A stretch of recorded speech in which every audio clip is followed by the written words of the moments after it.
नमस्कार दोस्तों, welcome to Life Express where there is no drama, no fake, only facts to keep you awake. जी हाँ, सही सुना आपने। लाइफ एक्सप्रेस एक ऐसी दुनिया है, एक ऐसा एकेडमिक प्लेटफॉर्म है जहाँ हम बेमतलब की बातें नहीं करते, क्योंकि यहाँ बातें होती है सिर्फ रियल लाइफ के, रियल लोगों के, रियल अचीवमेंट्स की, और बातें होती है रियल नॉलेज की अंडर भारतीय ज्ञान परंपरा, जिसकी बुनियाद वसुधैव कुटुंबकम पर आधारित है। वसुधैव कुटुंबकम यानी the whole world is our family. भले ही वसुधैव कुटुंबकम और अतिथि देवो भव का पालन करते करते हिंदुस्तान को भारी नुकसान उठाना पड़ा, लेकिन आज हर भारतीय को ये कहते हुए काफ़ी गर्व होता है कि भारत एक ऐसा देश है जिसने आज तक ना ही किसी पे आक्रमण किया और ना ही किसी पे राज किया। हाँ, हमने पूरी दुनिया पे राज किया, लेकिन उनके अधिकार, अस्तित्व एवं संस्कृति को छीन कर नहीं, बल्कि उनके दिलों पर राज किया, अपनी प्राचीन सभ्यता एवं संस्कृति और फिलॉसफी की खुशबू बिखेर कर। इसी भारतीय परंपरा को आगे बढ़ाते हुए लाइफ एक्सप्रेस अपने मिशन पे आप सभी के सहयोग से आगे बढ़ रही है, जिसमें मेरा यही प्रयास है कि भारतीय संस्कृति एवं ज्ञान प्रणाली का समुचित अध्ययन कर उसके भाव को, उसमें निहित संदेश को आपके सामने, वर्ल्ड सोसाइटी के सामने प्रस्तुत करूं, क्योंकि आज पूरी दुनिया में एक नहीं कई कारणों से अनेक प्रकार के संकट के बादल मंडरा रहे हैं। खूनी युद्ध चल रहे हैं परिवार में, समाज में, राष्ट्र में और पूरे विश्व में। पूरी दुनिया आज एक सोसाइटल मॉडल ऑफ लिविंग ढूंढ रही है, जिसे अपनाकर वो शांति और सौहार्द के साथ जी सके। लेकिन अफसोस, दुनिया के पास ऐसा कोई मॉडल नहीं है। लेकिन चिंता की कोई बात नहीं है, क्योंकि भारत के पास ऐसा सोसाइटल मॉडल ऑफ लिविंग है जिसे अपनाकर हम पूरे विश्व में शांति और उन्नति का मार्ग प्रशस्त कर सकते हैं। और उसी मॉडल को हम आज भारतीय ज्ञान परंपरा के रूप में देख रहे हैं। तो चलते हैं कार्यक्रम के अगले सेगमेंट हॉल ऑफ फेम की ओर, जहां हम मिलेंगे एक ऐसी शख्सियत से जो वाकई समाज के लिए एक रियल रोल मॉडल हैं, अपने उत्कृष्ट एवं सराहनीय कार्यों के चलते। लेकिन हम में से अधिकांश लोग उनकी उपलब्धि या अचीवमेंट से आज भी बेखबर हैं।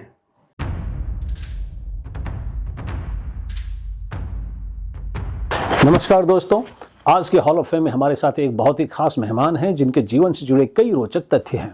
इससे पहले कि हम उन रोचक तथ्यों को जाने उन्हीं की जुबानी, मैं चाहूंगा कि सबसे पहले मैं आपको अपने विशेष अतिथि का एक संक्षिप्त परिचय दे दूं। लाइफ एक्सप्रेस के इस हफ्ते के हॉल ऑफ फेम में हमारे साथ जो विशेष अतिथि हमारे साथ ऑनलाइन जुड़े हैं, वे हैं रिनाउंड आयुर्वेदाचार्य प्रोफेसर अनुपमा पात्रा जी। डॉक्टर अनुपमा का जन्म 12 दिसंबर 1977 को उड़ीसा के मयूरभंज डिस्ट्रिक्ट अंतर्गत बैगनबाड़िया नामक गांव के एक सामान्य पर शिक्षित परिवार में हुआ था। यदि हम उनके शैक्षणिक जीवन पर प्रकाश डालें तो हम पाते हैं कि उन्होंने अपनी प्रारंभिक, माध्यमिक तथा उच्च शिक्षा अव्वल दर्जे से सफलतापूर्वक पूरी की। अपने 18 साल के प्रोफेशनल करियर में doctor Anupama has held several dignified positions like HOD in Sri Narsingnath Ayurveda College and Research Institute, Odisha. Again, HOD in Government Ayurveda College, Raipur, Chhattisgarh, as clinical specialist in All India Institute of Ayurveda, Delhi. HOD SGT University, Delhi, NCR, Gurugram, and even now she is the head of the department at Sri Baba Mastnath University, Haryana. Specializing in Shalk Tantra, Dr. Anupama has published a number of research articles, including 3 book chapters and 2 books on Ayurveda. Thus, there are so many accolades and achievements to her name. And to know more about Dr. Anupama, I shall take you straight to her on our online platform. So please join me in welcoming a big emerging name in Ayurveda, Dr. Anupama Patra. Namaskar, ma'am. Namaskar. First of all, on behalf of my entire Life Express team and on behalf of my intellectual viewers, I extend a very warm welcome and sincere gratitude to you for your gracious presence in Life Express.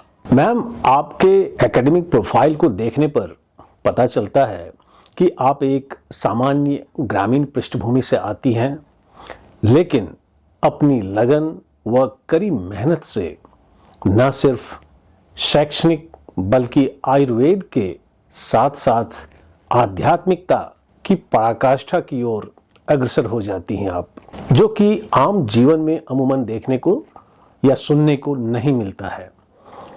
आज हम आपकी 2 बहुचर्चित पुस्तक आयुर्वेद एवं आदि सनातन धर्म और अ compendium on रक्त मक्षण के बारे में बात करेंगे, लेकिन सबसे पहले आज की वार्ता को शुरू करते हुए ना सिर्फ मैं बल्कि हमारे सभी व्यूअर्स आपसे जानना चाहेंगे कि कैसे और कब आपका आकर्षण आयुर्वेद तथा आध्यात्म की तरफ हुआ और कौन थे या क्या थे आपके जीवन के प्रेरक शक्ति।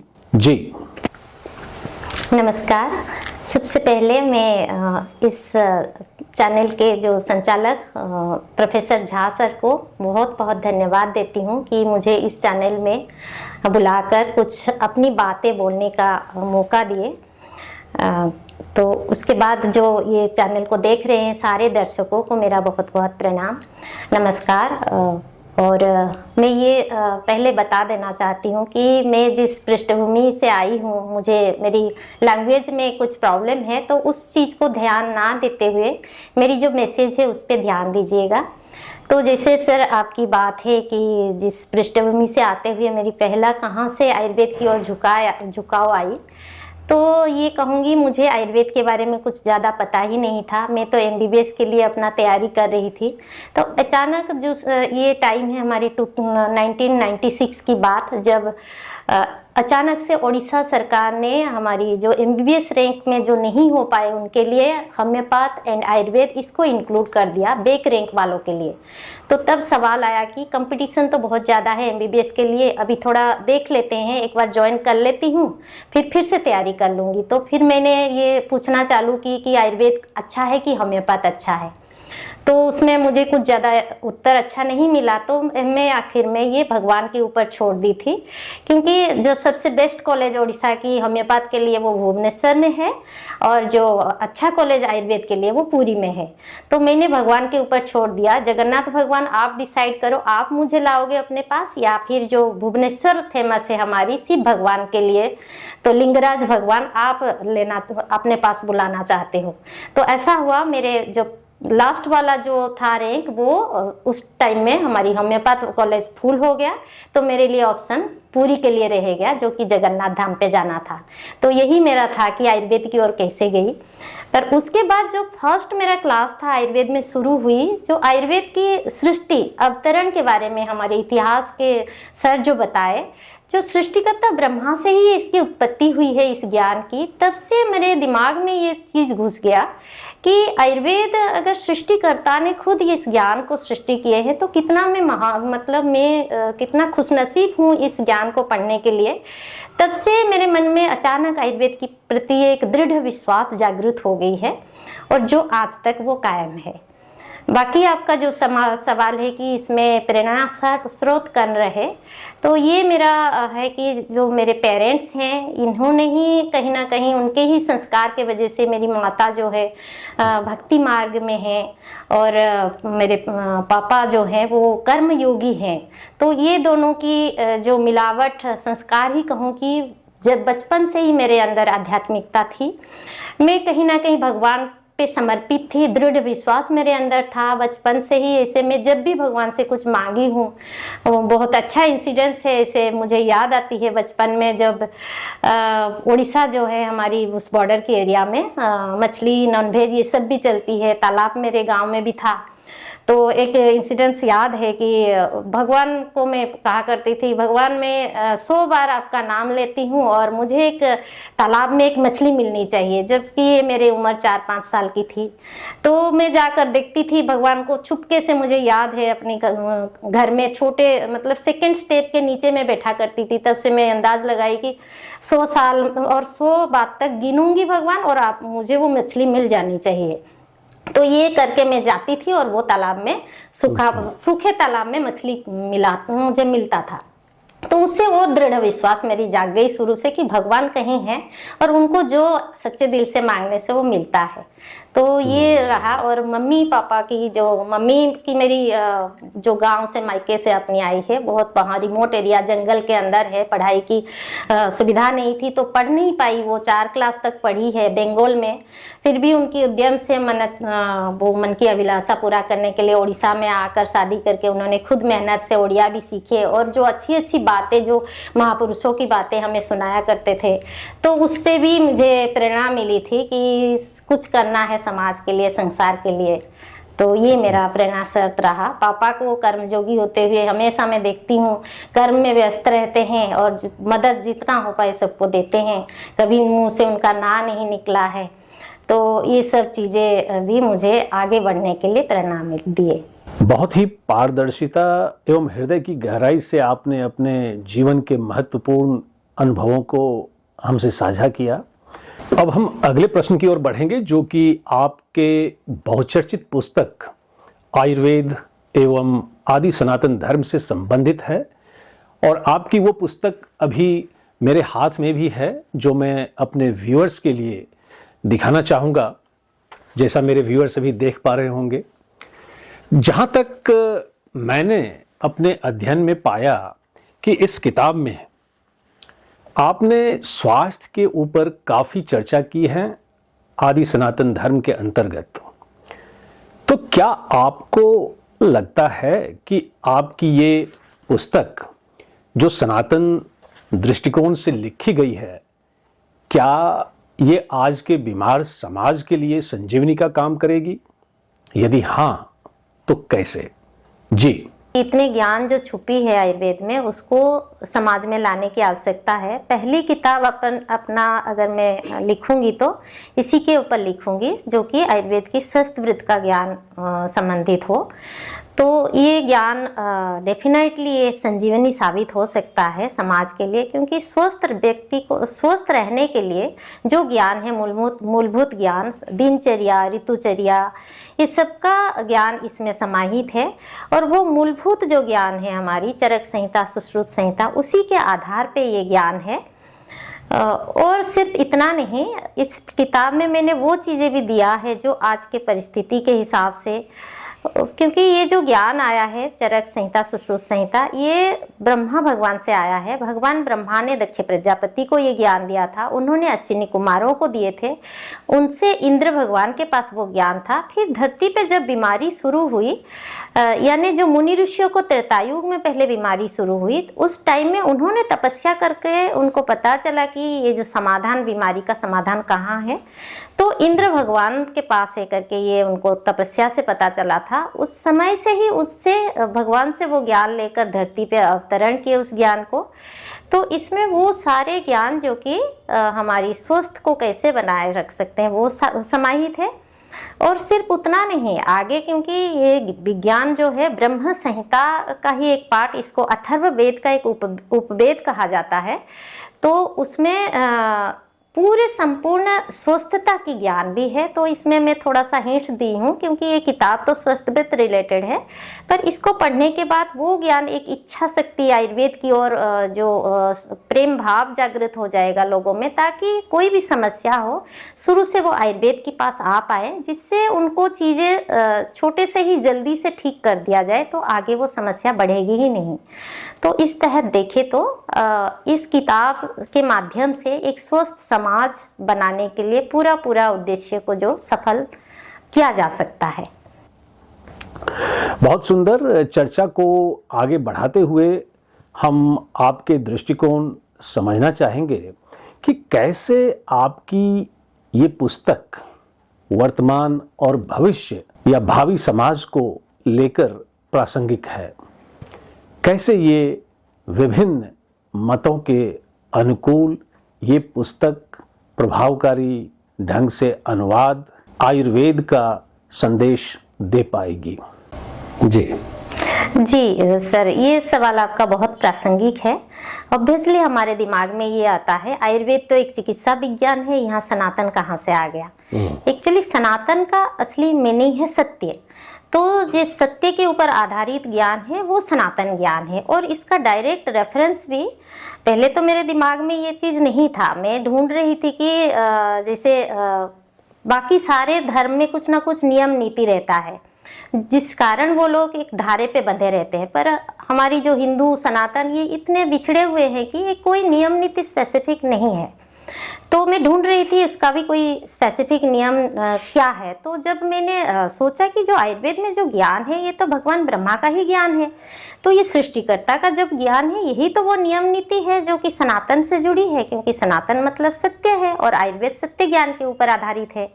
तो फिर मुझे ये किताब लिखने के बाद ये रेफरेंस मुझे मिला, सुश्रुत संहिता में सीधा सीधा ये लिखा गया है कि आयुर्वेद का जो ये ज्ञान है, ये सनातन ज्ञान है। तो इससे मेरा ये जो किताब का नाम और भी प्रासंगिक हो गया कि बिल्कुल ये सनातन ज्ञान ही कहा जाएगा इस ज्ञान को। अंत में हम चाहेंगे कि आप वर्तमान पीढ़ी के लिए कुछ शांति संदेश दें और बताएं कि कैसे आपकी पुस्तक संसार में वसुधैव कुटुंबकम की अवधारणा को साकार करने में मदद बन सकती है। जी सर, बहुत महत्वपूर्ण सवाल है कि हमें यही समाज के लिए अच्छा जो है ये मैसेज जो हम चाहते हैं वो ये किताब फुलफिल कर सकता है कि नहीं। बिल्कुल प्रासंगिक है। ये जो आज के समस्या जो हम देख रहे हैं, ये सब के बारे में एक ज्ञान, मतलब बहुत स्पष्ट ज्ञान आयुर्वेद में एक चरक संहिता में एक चैप्टर है जनपद ध्वंस अध्याय करके, उसमें वो सारे ज्ञान समाहित है जो आज हम प्रैक्टिकली देख रहे हैं। उसमें जनपद मतलब एक मास काजुअलिटी कैसे होती है, ये ज्ञान दिया गया है। उसका मूलभूत कारण जो है 4 वे में होती है, जो कि एक वायु जल देश काल विकृति से, एक अभिशाप से होती है, एक पिशाच आदि का आक्रमण करके आयुर्वेद में वर्णन है, जिसको हम जो पेंडेमिक अभी हाल ही में हमारी कोरोना में हमने देखा, उसको लिया जा सकता है। और साथ में जो युद्ध कहा है, जो आज चल रही है, हम जानते हैं देश कितने फ्रंट खुल गए हैं युद्ध का। तो ये सारे समस्या का, क्योंकि कोई भी समस्या का समाधान के लिए उसका मूल कारण जानना आवश्यक होता है। आयुर्वेद में एक वो भी है जो रूल है कि पहले कोई भी समाधान है तो निदान परिवर्जन चाहिए उसका, कोई भी बीमारी का। तो ऐसे ही मूल जो चल रही है समस्या, उसका मूल निदान जो है हमारी उस चैप्टर में कहा गया है अधर्म है। तो अधर्म से ही जब ये कारण है तो वो अधर्म को जब तक नहीं मिटाएंगे तब तक ये समस्या का समाधान नहीं हो सकता।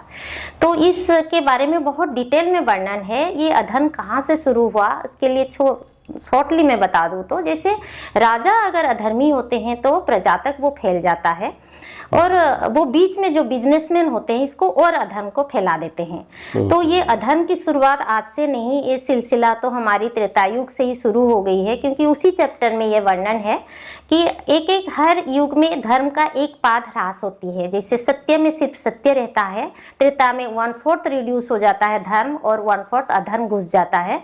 द्वापर में 2 पार्ट अधर्म और 2 पार्ट धर्म रहता है। फिर कली में 3 पार्ट अधर्म और 1 पार्ट धर्म बचा रहता है। तो उस समय का हम अंतिम चरण पे अभी चल रहे हैं। तो इसलिए वो अधर्म को मिटाए बगैर हम धर्म की स्थापना नहीं कर सकते, और उसको मिटाने का तरीका भी जो है आयुर्वेद में कहा गया है। जैसे एक शॉर्टली कहें तो जो हर जनपद को, जैसे जनपद ध्वंस अध्याय का नाम है, तो जनपद को हमारी प्रकृति, वायु, जल, देश, काल, ये सब उचित रूप में जो कि क्लाइमेट को कैसे चलाना है, किस ऋतु में क्या होनी चाहिए, स्वाभाविक जो नियम है उसको चलाने के लिए ग्राम्य देवी का हमारी जो हमारी ज्ञान है, पहले हम जानते होंगे तो कि हर संचालन करने के लिए ग्राम्य देवी या देवता को मानते थे। तो वो उस चैप्टर में लिखा है जब अत्यधिक अधर्म हो जाता है समाज में, वहाँ जो ग्राम्य देवी उस एरिया को छोड़ के चले जाते हैं, जिसके वजह से हमारी सब कुछ तहस नहस हो जाता है, और आज यही परिस्थिति चल रही है। तो ये ज्ञान भी मैंने उस चैप्टर में समाहित किया है उस किताब में। साथ में जो एक प्रज्ञापराध करके टर्म है जो इनकी मूल कारण कहा गया है। प्रज्ञापराध मतलब धी धृति स्मृति विभ्रंग से कर्म यत् कुरुते अशुभम। तो जो धी धृति स्मृति ये विभ्रंश हो जाने के बाद अशुभ कर्म करते हैं, और वही आज हो रही है समाज में। तो ये अशुभ और शुभ का जो ज्ञान होगा तभी हम अशुभ से निकलकर शुभ कर सकते हैं। तो ये ज्ञान भी मैंने इस किताब के माध्यम से दिया है। जो सद्वृत्त चैप्टर है उसमें वो सारे ज्ञान है कि हमें क्या करना चाहिए क्या नहीं। तो ये ज्ञान अगर एक बार हम अपने अंदर पहले तो ज्ञान ले, उसके बाद कोशिश करें उसको पालन करने की। आज तो समाज में वो ज्ञान ही पहुंचा नहीं है। तो ये किताब के माध्यम से ये ज्ञान जन जन तक पहुंचाना है मुझे। तो वसुधैव कुटुंबकम मतलब है हमारी ये संसार एक परिवार है। तो जब ज्ञान ही हो जाएगा, ये इस सच्चाई को हम समझ जाएंगे, तब जाकर हम इसमें कायम रह सकते हैं। तो इसके लिए आध्यात्मिकता ज्ञान की आवश्यक है, जो आज हमारे बहुत हम पीछे चले गए हैं। तो ये ज्ञान इस किताब के माध्यम से भी जब हम सद्वृत्त को पालन करने लगेंगे तो डेफिनेटली हम आध्यात्मिकता के साथ जुड़ जाएंगे। साथ में मेरा अनुभव क्या कहूँ, ये सच्चाई है कि आज जिस समय पे हम पहुँच गए हैं, बहुत नज़दीक हम सतयुग की ओर जा रहे हैं। कुछ भी भगवान की कृपा से ये ज्ञान मुझे मिली है, तो ये किताब में दी हूँ। साथ में ये कुछ सच्चाई का जो खुलासा इस चैनल के माध्यम से कर रही हूँ कि ज्ञान तो रहता है सबके पास, पर ज्ञान के साथ आध्यात्मिकता जुड़ जाए तब जाकर वो उसको ज्ञान योग कहा जाता है। और वो आध्यात्मिकता और कुछ नहीं, जो हमारी जो ईश्वर के प्रति हमारी झुकाव हो जाए, या फिर हम कहें कि ये हम एक अच्छे गुरु के माध्यम से अपने जीवन को भी परिचालित करें। तो वो गुरु हमें, हालांकि आज के समय में गुरु की कहें तो बहुत सारी चीज़ें गलत भी हो रही है, पर कोई भी गुरु समाज में जो बोलते हैं वो बुरा नहीं बोलते हैं, क्योंकि ये सनातन धर्म का ही जो मूल मंत्र होती है कि हम जो भी कहें उसको जो सत्य कर्म के लिए समाज के सबकी उद्देश्य होती है कहीं ना कहीं समाज में शांति स्थापना हो। तो वो उस ज्ञान पे हम जाए, उनके कर्म को ना देखें। और ये जो सच्चाई जो अभी बोल रही थी अब हो चुकी है। एक भविष्य मालिका करके ज्ञान जो उड़ीसा की मैं बिलोंग करती हूँ, उस बारे में थोड़ा सा बता दूं कि उस ज्ञान में वो हर ज्ञान लिखा था जो आज हम देख रहे हैं। आज से 600 साल पहले लिखा गया था उड़िया भाषा में। भगवान जगन्नाथ के 5 अंश स्वरूप जन्म लिए पंच संत के माध्यम से वो भविष्य मालिका लिखा था।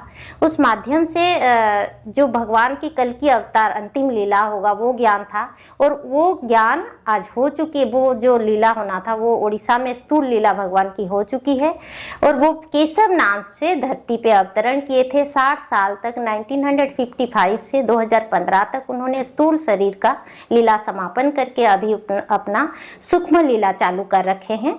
और जो ज्ञान भगवान कृष्ण भगवान ने जो ज्ञान गीता के माध्यम से दिए थे, उसका जो अंतिम पार्ट कहें या फिर कहें कि जैसे एक बीमारी का स्पेसिफिक इलाज होती है, तो आज ये जो अधर्म से हमें ऊपर चढ़ के जो धर्म की ओर जाने के लिए जो सत्य ज्ञान की आवश्यकता है, वो ज्ञान उस किताब जो भगवान ने लिखे हैं केशव भगवान का, वो है चरम शास्त्र। वो भी धरती पे अवतरण हो चुकी है। तो उस ज्ञान की तरह हम जाएंगे, उस ज्ञान को जानने की हम प्रयास करेंगे। तो उसमें वो सारे ज्ञान है जो हमें एक अच्छा समाज बनाने के लिए, जो वसुधैव कुटुंबकम की अवधारणा को अपने अंदर लेने के लिए उसको हम सफल कर पाएंगे। क्योंकि ज्ञान की चर्चा तो बहुत है, पर मेरे यही सुझाव है कि आप सब जो सत्य, एक अच्छे गुरु की संधान करके सत्य की ओर जोड़े, ताकि हम समाज को एक स्वस्थ समाज जो कि विश्व में शांति स्थापना करने की दिशा में जा पाए। बहुत सुंदर। आपको जितना सुनूं और उतना ही सुनने का मन करता है, लेकिन चूंकि समय की मर्यादा है इसलिए हम इस सत्र की समाप्ति की ओर बढ़ेंगे। और आज आप हमसे जुड़े उसके लिए आपका विशेष धन्यवाद। और आपके सराहनीय कार्यों के लिए लाइफ एक्सप्रेस की जूरी ने आपके लिए एक अवार्ड की घोषणा की है, और वो अवार्ड है life express award of iconic academician. और आपकी इस उपलब्धि पर आपको ढेरों बधाई। और आज आप हमसे जुड़े उसके लिए आपको विशेष धन्यवाद। ईश्वर ने चाहा तो हम दोबारा आपसे किसी और एकेडमिक डिस्कशन को लेकर जुड़ेंगे। नमस्कार। थैंक यू सर, आपको बहुत बहुत धन्यवाद देती हूँ, मुझे इस योग्य समझे। नमस्कार। LXP Award of Iconic Academician is proudly presented to Dr. Anupama Patra for her monumental contributions to the field of Ayurveda on 12th December 2025. आज के सत्र की समाप्ति मैं फिर एक आह्वान के साथ करूंगा, खासकर डॉक्टर अनुपमा पात्रा की बातचीत से निकले कुछ मुख्य अंश को लेकर। सबसे पहले उन्होंने बताया कि शुरुआत में उन्हें आयुर्वेद के बारे में ज़्यादा जानकारी नहीं थी, लेकिन जब उन्हें पता चला कि यह ज्ञान सृष्टिकर्ता ब्रह्मा से आया है, तो उनका आयुर्वेद के प्रति दृढ़ विश्वास जागृत हो गया। उन्होंने अपने माता पिता को अपनी प्रेरणा का स्रोत बताया। उनकी माँ भक्ति मार्ग पर थीं और उनके पिता कर्मयोगी थे, जिससे उनमें बचपन से ही आध्यात्मिकता और भगवान पर दृढ़ विश्वास हो चुका था। उन्होंने अपनी पुस्तक आयुर्वेद एवं आदि सनातन धर्म के बारे में बताया और कहा कि यह पुस्तक आज के बीमार समाज के लिए संजीवनी का काम कर सकती है। इसमें स्वस्थ रहने के मूलभूत ज्ञान, दिनचर्या और ऋतुचर्या का वर्णन है, जो चरक संहिता और सुश्रुत संहिता पर आधारित है। डॉक्टर अनुपमा ने स्पष्ट किया कि आयुर्वेद का संबंध सनातन धर्म से कैसे है। उन्होंने बताया कि सनातन का अर्थ सत्य है और आयुर्वेद सत्य ज्ञान पर आधारित है। सुश्रुत संहिता में भी आयुर्वेद को सनातन ज्ञान कहा गया है। उन्होंने अपनी पुस्तक की वर्तमान और भविष्य की प्रासंगिकता पर चर्चा की।